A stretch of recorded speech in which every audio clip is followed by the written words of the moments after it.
우리가 속한 공동체가 단번에 변화되지는 않을 것입니다. 그러나 이 성경에 나와 있는 원리를 따라서 함께 묵상해 가면서 우리가 속한 공동체, 가정, 교회, 직장, 어떤 공동체라도 갈등을 넘어서 축복의 공동체로 바뀌기를 꿈꾸고 기도하는 그런 시간들이 되었으면 좋겠습니다. 이 관계의 기적 어떻게 가능하겠습니까?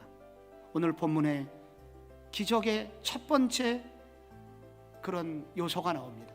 그것은 해결되지 않은 죄는 세월이 흘러도 결코 사라지지 않는다는 사실, 그것을 알아야 한다 라고 말씀합니다.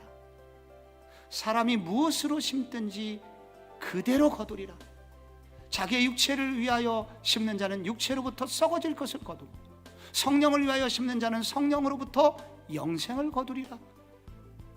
여러분, 우리가 무엇을 심든지 그대로 거둔다는 말은 우리가 의식하지 못하는 사이에 우리가 뿌린 것은 계속 자라고 있다는 것입니다.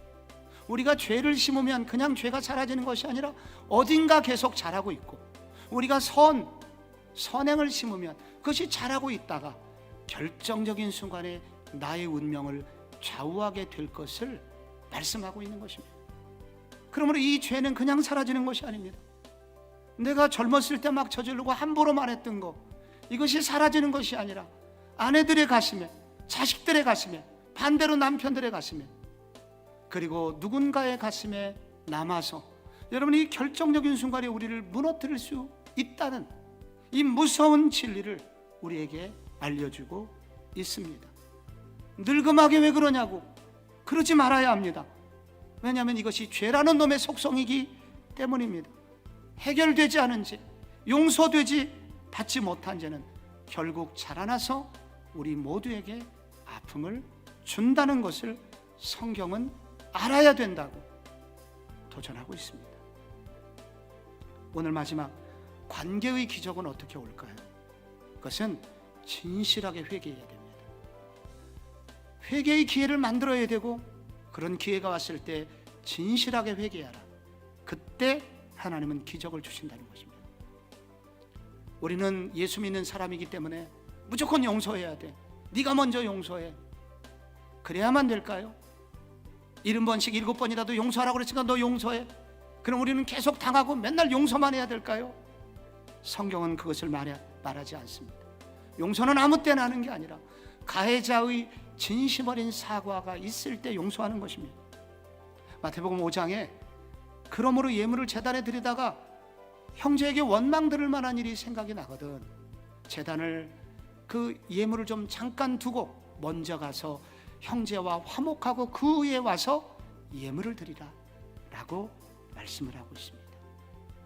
이것이 진정한 사과, 진정한 용서 구함을 실천을 먼저 하라는 말씀인 것입니다. 근데 여러분, 이 본문에 요셉과 형들이 모르는 게 한 가지 있습니다. 그것은 그들의 화해는 그들에 의해서 만들어진 것이 아니라 외부의 힘에 의해서 만들어졌다는 것입니다. 여러분, 그들이 여기까지 오게 된 이유가 뭐죠? 기근 때문이었습니다. 하나님은 요셉과 형들을 만나게 하기 위해서 오래전부터 기근 프로젝트를 준비하셨습니다. 기근 프로젝트가 이제 시행이 돼서 결국은 형제들은 만나게 되었습니다. 감옥에 들어갔을 때, 감옥에 들어가면 다 죄를 생각하는 게 아닙니다. 여기에 바로 하나님의 은혜의 손길이 있었다는 것입니다. 하나님의 은혜가 그들로 하여금 죄를 떠오르게 했고, 그래서 죄를 자백하게 만들었습니다.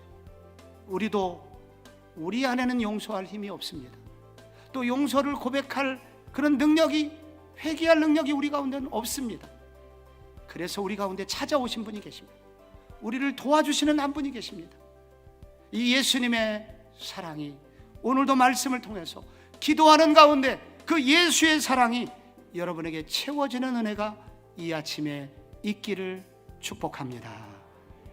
관계의 기적이 일어난다면 상처투성이의 사람들은 축복의 공동체로 다 쓰임받을 수 있습니다. 주여, 우리가 속한 모든 공동체 가운데 상처의 사람들이 있는 그 장소가 축복의 공동체로 변화되게 하여 주옵소서. 우리 모두의 기도 제목이 되시기를 축원합니다.